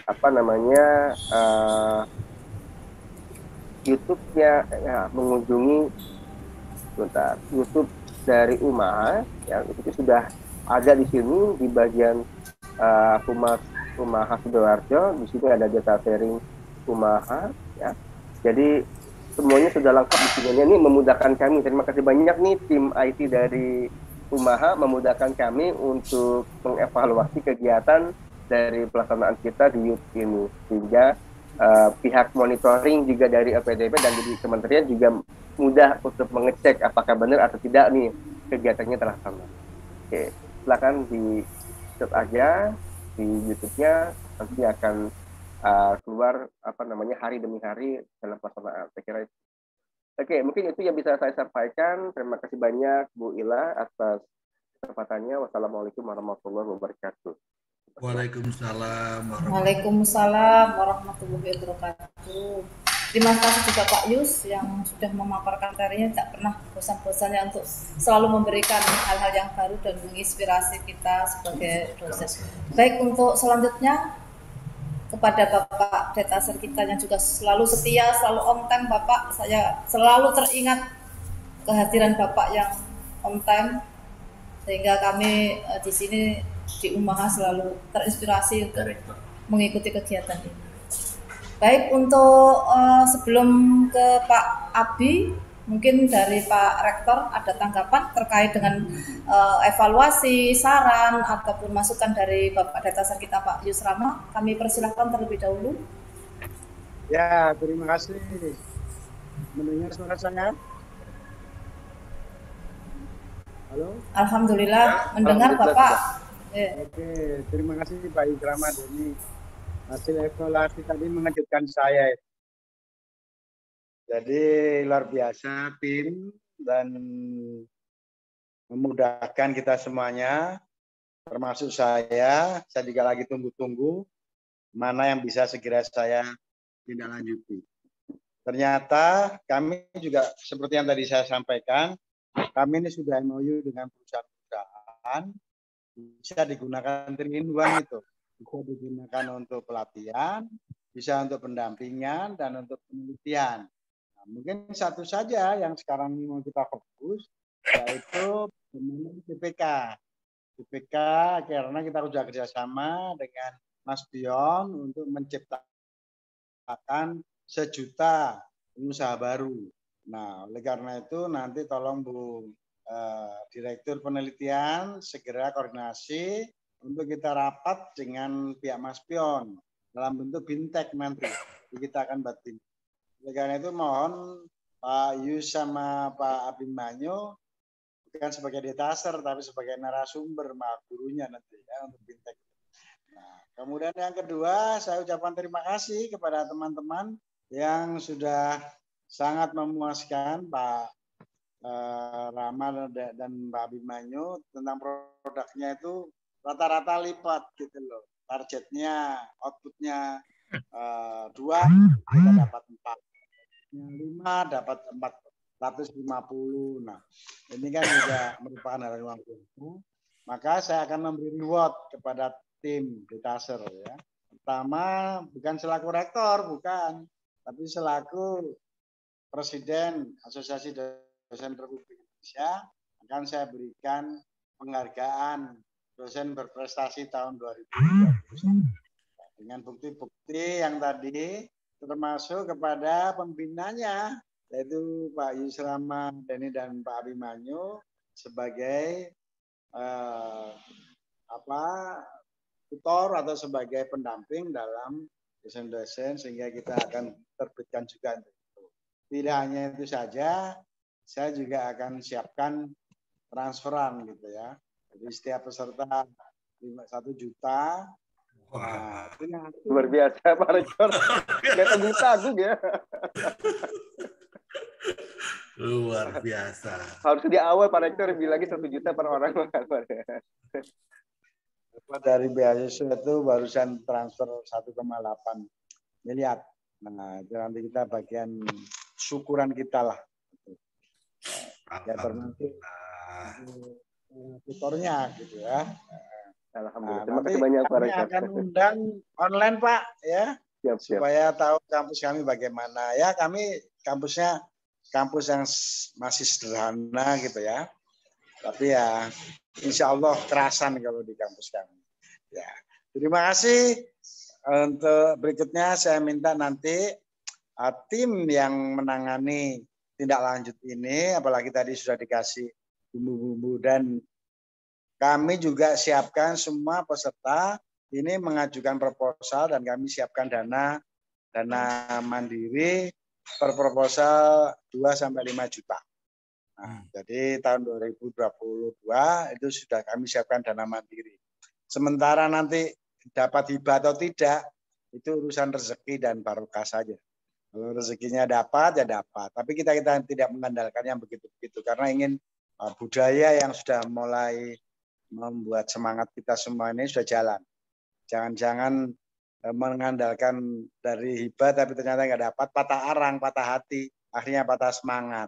Maka kita siapkan supaya nggak patah itu kita lebih bagus pakai senam maumeri yang patah-patah. Jadi nggak ada patah arang. Terima kasih. Assalamualaikum warahmatullahi wabarakatuh. Terima kasih banyak Pak Rektor. Luar biasa Pak Rektor. Terima kasih juga Pak Rektor yang selalu menginspirasi kita semua. Kami doakan Pak selalu sehat, selalu memberikan yang terbaik untuk kita semua. Amin, amin ya rabbal alamin. Selanjutnya Bapak Detaser kita yang kedua, mohon izin bisa memberikan masukan atau evaluasi atau paparan materi mungkin yang bisa kita berikan, yang mungkin bisa diberikan oleh Bapak kepada kami semua yang selalu menantikan hal-hal yang baru. Kami berikan waktu kepada Bapak Dr. Abimanyu Dipo Nusantara. Kami persilahkan. Assalamualaikum warahmatullahi wabarakatuh. Pak Rektor UMAHA dan sekaligus Bapak Presiden ADRI, ya, Asosiasi Dosen dan Ahli, ya nggak tanggung-tanggung ini melebihi Bapak Presiden Republik Indonesia, sekaligus Dewan Pendidikan dari Kabupaten Sidoarjo, teman-teman dari LPPM selaku pelaksana kegiatan data sharing yang luar biasa, sudah siang malam, pagi mengikuti kegiatan saya, sore atau malamnya ikut kegiatannya Pak Yus, besok pagi muncul lagi orang yang sama, luar biasa. Dan teman-teman dari perwakilan atau anggota ADRI yang ikut hadir, yang berbahagia, terima kasih sekali lagi atas kepercayaan Bapak Rektor dan teman-teman dari LPPM UMAHA yang sudah berkenan menerima kami berdua, unjuk kebodohan di sini, ya, karena ternyata setelah kami datang kaget, minta dilakukan pembimbingan publikasi internasional. Ternyata sudah ada yang berhasil ya, menerbitkan publikasi di dunia internasional. Ini apa nggak jeruk makan jeruk ini? Ya, jadi barangkali kesan saya itu adalah teman-teman di UMAHA khususnya dan teman-teman di perguruan tinggi sahabat lainnya ya. Mohon maaf saya tidak pernah menyebut PTS itu perguruan tinggi swasta. Ya, tapi perguruan tinggi sahabat. Ya, ini bisa lebih mempercayai teman-temannya sendiri. Ya, sudah ada teman-teman yang berhasil publikasi internasional, sayang kalau dibiarkan ya, tidak ikut menyambung atau membantu teman-teman yang lain. Pak Rektor yang kami hormati, memang ada pameo ya Pak. Dukun itu tidak dikenal di desanya sendiri, tapi di desa tetangga dikenal dengan baik. Ya, jadi ini yang harusnya dihilangkan ya, supaya ukhuwah itu ukhuwah doseniah ya, ini bisa berlangsung dengan baik ya. Nah, terus terang teman-teman dari perguruan tinggi sahabat yang lain, saya sudah berkali-kali menjadi detaser, tapi yang apa istilahnya keterlibatan pelaksana dan pimpinan ini saya baru melihat dan merasakan di UMAHA ini ya, di mana Pak Rektornya secara langsung terjun ikut kegiatan, memantau kegiatan, bahkan kadang-kadang langsung memberikan usulan, ide-ide baru yang sangat segar.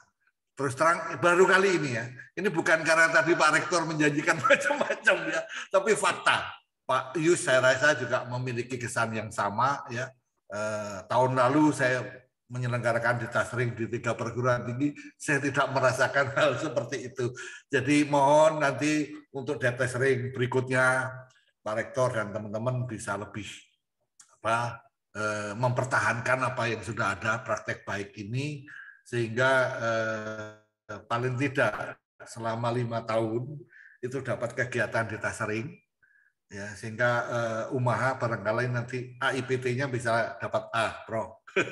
Ya, ini akan sangat kita harapkan dan sehingga mampu bersaing dengan perguruan tinggi lainnya.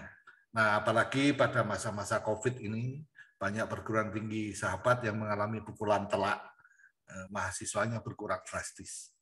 Nah, ini tentu perguruan tinggi harus menaikkan daya saing dan daya pikat. Ya, daya pikat itu yang penting sehingga mahasiswa tetap mau mendaftar dalam kondisi yang sangat mepet seperti sekarang ini. Atas segala jerih payah seluruh teman-teman dosen yang sudah mensukseskan program data sharing ini, sehingga targetnya di atas target rata-rata ya Pak Yus ya. Ya, target minimal 5 aja tercapai 5. Ada yang sampai tadi 5 kali lipat. Untuk publikasi ilmiah 5 jadi 9 ya. Dan seterusnya. Itu luar biasa dan sekali lagi teman-teman mohon itu dipertahankan. Nah, kemudian terkait dengan tips dan trik ya, saya tidak menyiapkan materi karena saya rasa sudah disampaikan oleh Pak Direktur, Pak Yus juga, dan jangan lupa di YouTube banyak. Ya, di YouTube sudah bertaburan bagaikan bintang-bintang di langit. Tinggal memilih kapan di YouTube itu diterbitkannya. Ada yang 1 hari yang lalu, ada yang seminggu yang lalu, ada setahun yang lalu. Banyak sekali sudah. Nah, tapi webinar juga banyak ya, Pak Yus, Pak Rektor. Webinar, tips dan trik memperoleh hibah, secepat kilat menulis karya ilmiah. Waduh, luar biasa sudah. Namun, Ibu dan Bapak, mohon maaf bagi saya, ada beberapa hal yang jauh lebih penting ya daripada webinar, daripada lihat YouTube ya. Yang pertama itu adalah niat. Ini ya niat ya, Fatoni 2021. Karena ini dulu Pak Rektor yang mengomentari. Yang penting itu inamal a'malu biniat ya. Kalau nggak ada niat, ikut webinar berapa kali, ikut seminar berapa kali, ikut pelatihan, nggak akan ada gunanya. Ya. Niat ini, mohon maaf, ya bukan dalam rangka supaya CV kita tambah panjang, bukan dalam rangka pemenuhan BKD dosen, bukan juga karena memenuhi perintahnya Pak Rektor, ya, bukan. Kalau kita melakukan penelitian, pengabdian itu dirasa oleh masyarakat.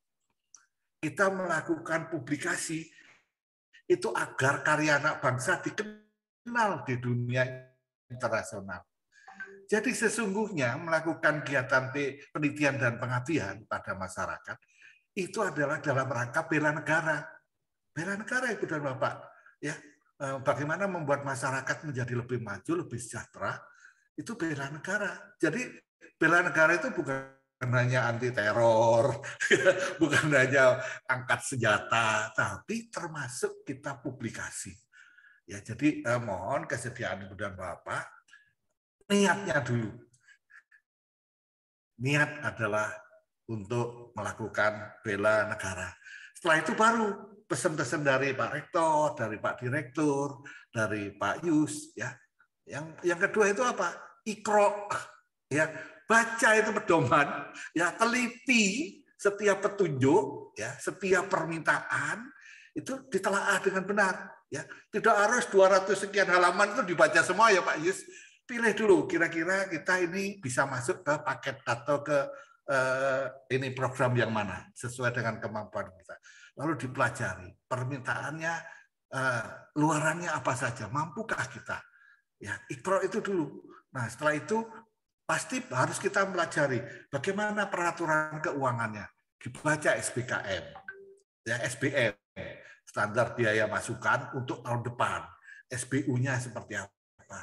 Ini seringkali teman-teman lupa, ya, tidak memperhatikan itu. Jadi ditolak gara-gara anggarannya tidak sesuai dengan peraturan atau anggarannya 1 miliar dipotong tinggal 200 juta ya. Nah, itu kalau Pak Rektor bilang itu salah dewe. Gak iso dikasih duit 1 miliar kok bisanya cuma 200 juta ya. Itu bangetan itu.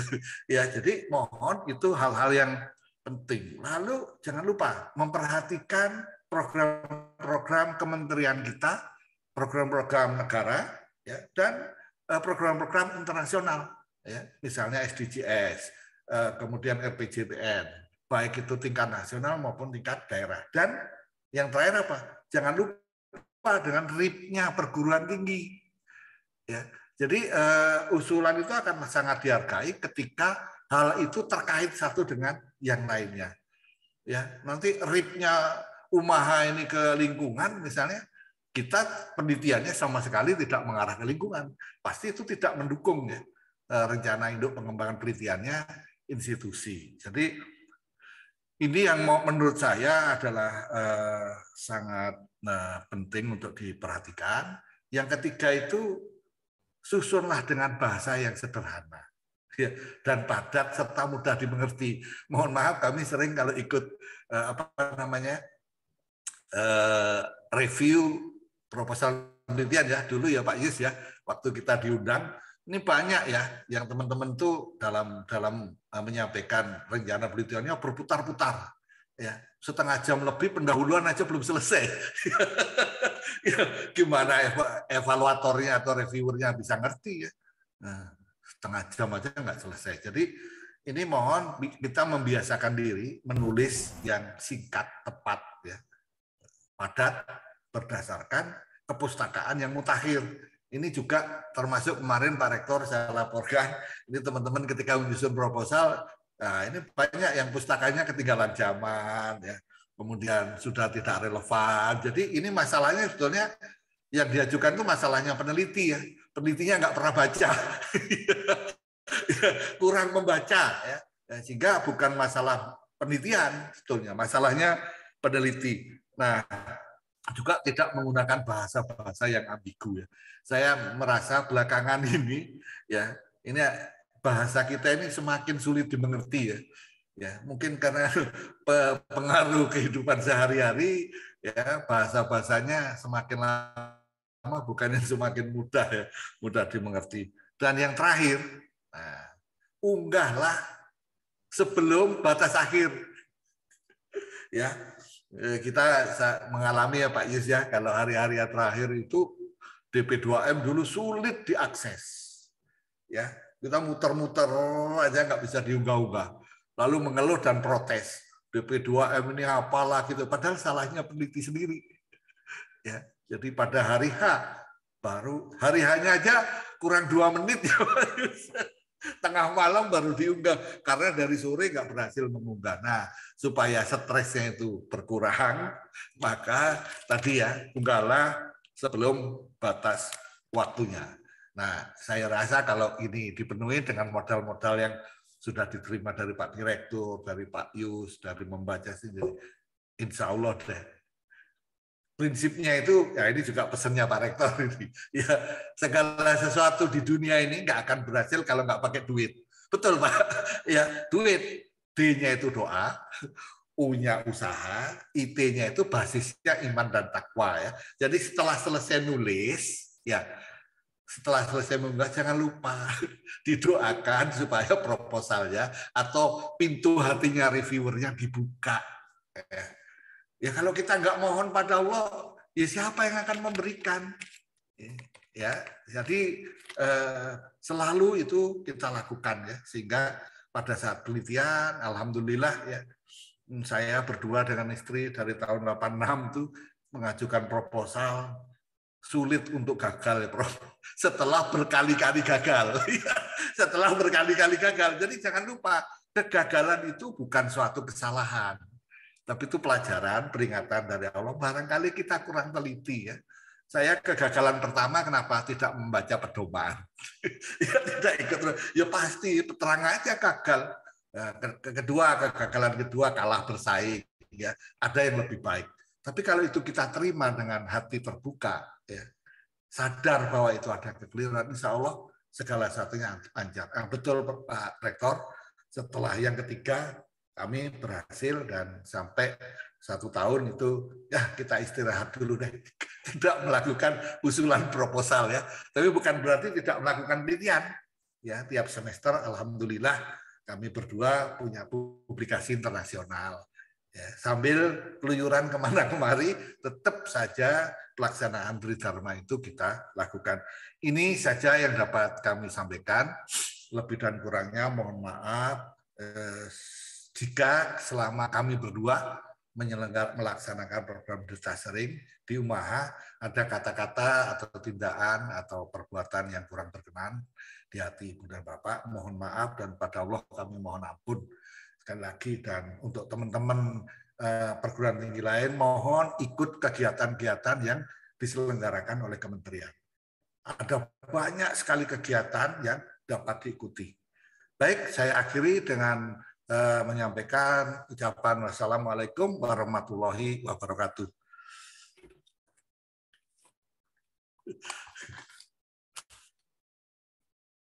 Monggo Bulila.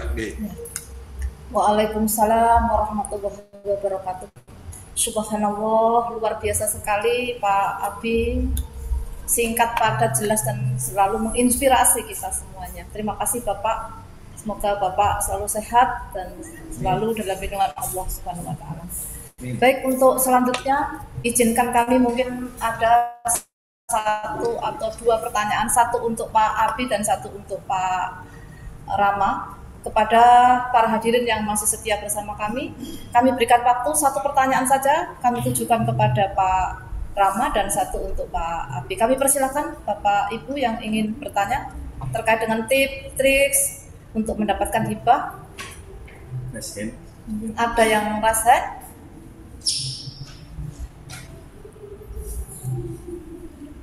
Pak Agung. Oh ya. Oh, Pak Rektor. Ya, biasanya rajin Pak Agung. Okay. Baik, mungkin dari Bapak kita, Bapak Rektor menanggapi apa yang disampaikan oleh Pak Abi. Kami persilahkan Pak Rektor.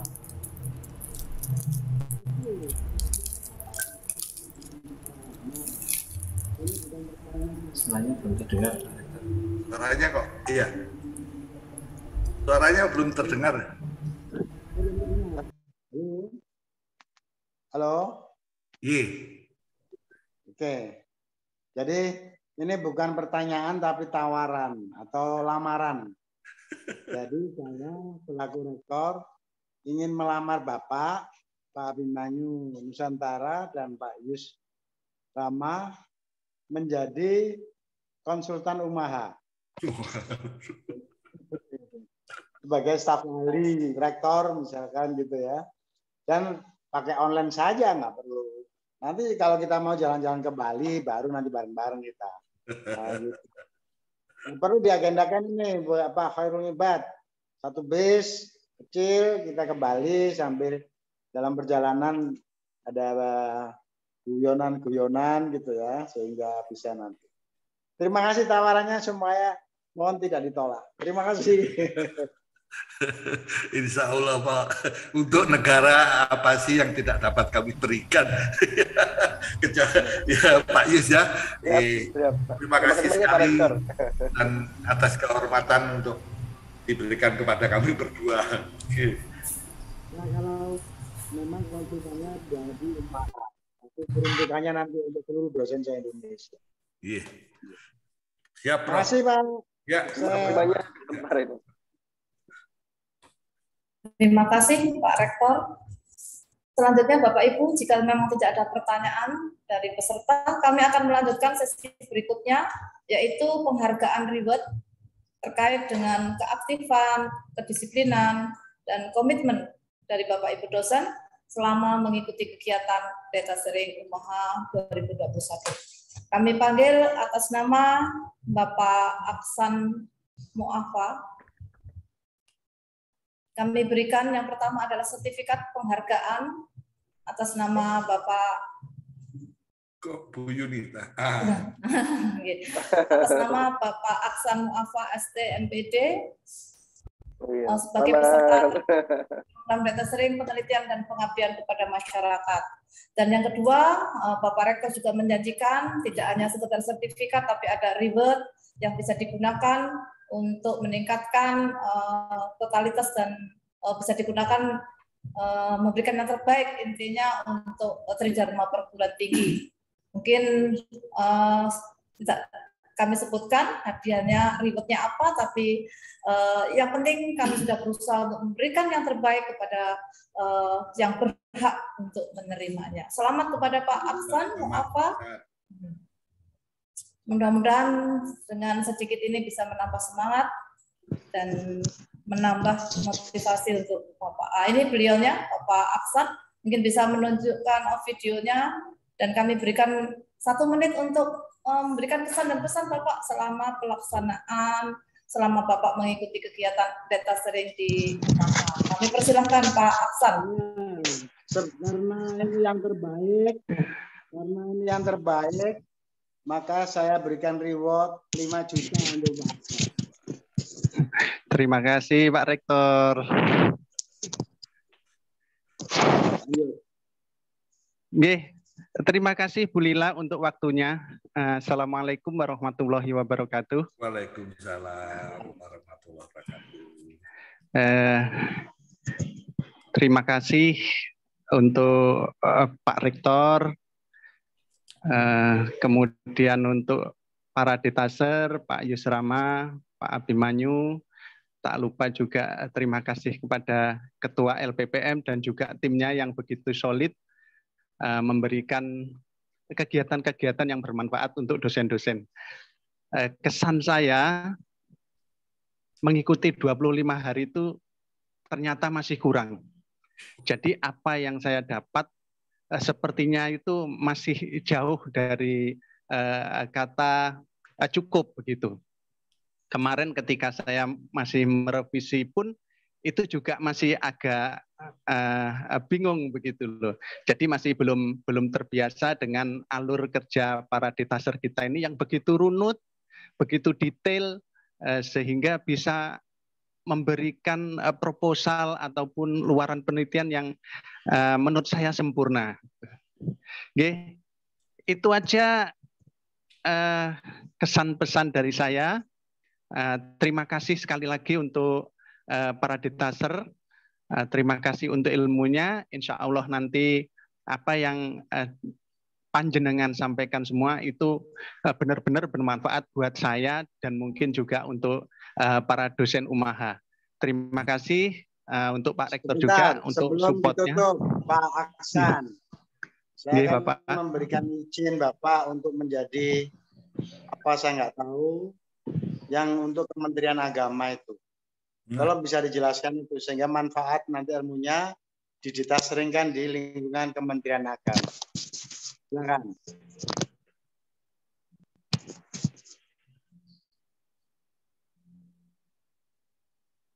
Halo. Ya, langsung. Silakan direspon. Maaf Bapak, tadi suaranya terputus di saya tadi. Ya, Bapak kan sekarang ada di kerjasama dengan Kementerian Agama sebagai apa saya lupa. Tolong bisa dijelaskan kegiatannya dan manfaat nggak kira-kira apabila itu dijadikan detaser di Kementerian Agama? Oke, untuk saat ini Bapak Ibu, saya kemarin mulai tanggal 28 Oktober itu mengikuti pelatihan instruktur nasional untuk tindak lanjut asesmen kompetensi madrasah Indonesia. Jadi saat itu saya sebagai calon instruktur, kemudian di bulan ini mulai tanggal 22 itu saya juga menjadi sekarang sudah posisinya instruktur untuk juga melatih para guru, sekarang langsung terjun kepada guru madrasah seluruh Indonesia.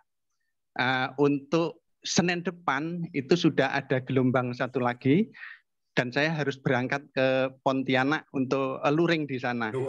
Itu intinya Pak Rektor, hingga akhir Desember insya Allah ini kegiatannya sangat full. Begitu Pak Rektor, terima kasih supportnya Pak Rektor. Ya, oke, masih sukses ya. Amin, terima kasih. Ya itu aja Bu Lila, terima kasih. Assalamualaikum warahmatullahi wabarakatuh. Waalaikumsalam warahmatullahi wabarakatuh. Terima kasih Pak Aksan yang sudah mendapatkan reward dan semoga sukses ke depannya. Untuk selanjutnya reward yang kedua atas nama Ibu Yunita Nur Afifah SPD MPD dari Prodi Teknik Mesin. Barangkali beliaunya sudah bergabung, kami sapa. Assalamualaikum Bu Yunita. Bisa menghidupkan ya, videonya. Waalaikumsalam warahmatullahi.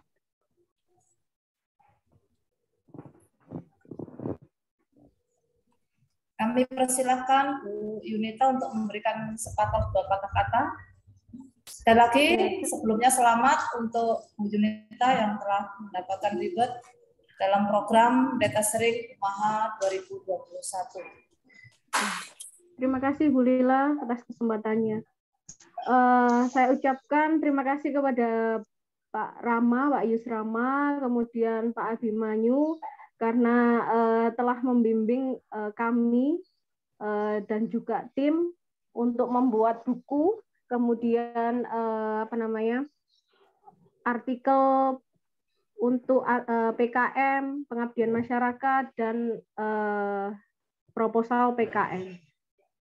Di sini memang saya sudah memberikan luaran 3 luaran, yaitu proposal, artikel, dan buku TTG. Atas bantuan Bapak Pak Yusrama dan Pak Abimanyu, alhamdulillah sudah terlaksana dengan baik. Kemudian ilmu-ilmu yang bermanfaat sekali bagi saya dan tim untuk membuat luaran-luaran itu dengan baik. manfaatnya sangat banyak sekali buat kita. Terima kasih sekali kepada Pak Rahmat dan Pak Abimanyu. Kemudian terima kasih kepada tim LPPM dan Bapak Rektor karena setelah memfasilitasi kami sebagai dosen agar lebih berkembang lebih baik lagi. Sekian mungkin Bu Lila dari saya mewakili tim juga. Terima kasih atas dukungannya. Terima kasih Bu Lila. Ya, sama-sama. Terima kasih. Terima kasih Bu Lila. Oke, Bapak. Bu Ida segera ditransfer itu untuk Bu Lila 5 juta juga. Luar biasa. Luar biasa. Selamat Bu Oke, Lila. matur nuwun Bapak. Terima kasih. Ya. Itu berbagi income. Ya. Gantinya kami omeli ya waktu presentasi. Itu omelan yang sangat berharga, Pak. Terima kasih banyak itu. Itu motivasi buat saya juga supaya lebih baik lagi, Bapak. Oke, alhamdulillah. Terima kasih banyak, Pak Abimanyu. Sami.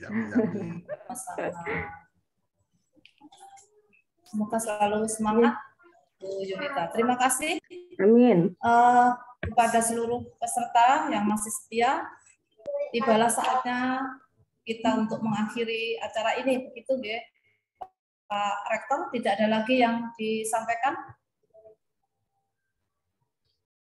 Saya hanya berdoa semoga semua yang telah mendapatkan petunjuk, mendapatkan bimbingan dari Allah Subhanahu wa taala melalui Pak Rama, melalui Pak Abimanyu, ini menjadikan kita betul-betul warasatul anbiya, bisa menjadi penerus para nabi, ajaran-ajaran nabi, nabi manapun itu merupakan ilmu bagi kita dan kita bisa menjadi pandito, menjadi ilmuwan, menjadi akademisi sejati sebagaimana harapan kita, yaitu dosen hebat, ya, dosen yang harmonis, dosen yang edukatif, telaten, dosen yang berkah ilmu dan rezekinya, dosen yang akademisi sejati, dan dosen yang terampil tridharma perguruan tinggi.